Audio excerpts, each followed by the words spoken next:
This video is to show you how to import an Excel file into a Microsoft project file.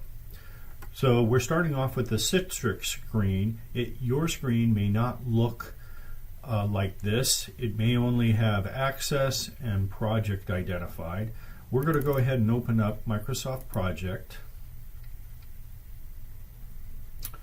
And as we do so, it sometimes takes a few seconds to come up. We have to enter our username and password.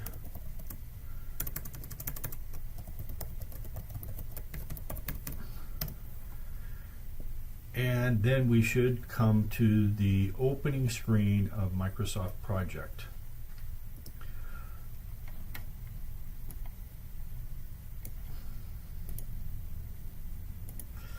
Okay, from here we're going to go to File, we're going to go to Open, Browse, then we're going to go to the location of where you downloaded the Excel file.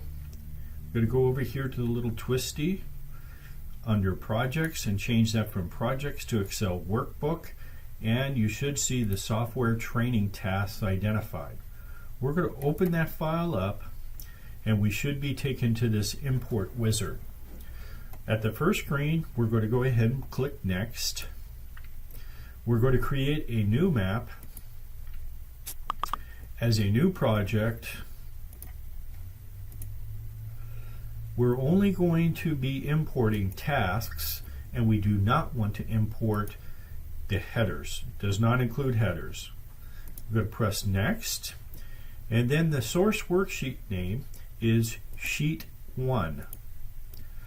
It will automatically come up from the Excel file of a 1 over here to Microsoft Project field. We're going to click here and select Name.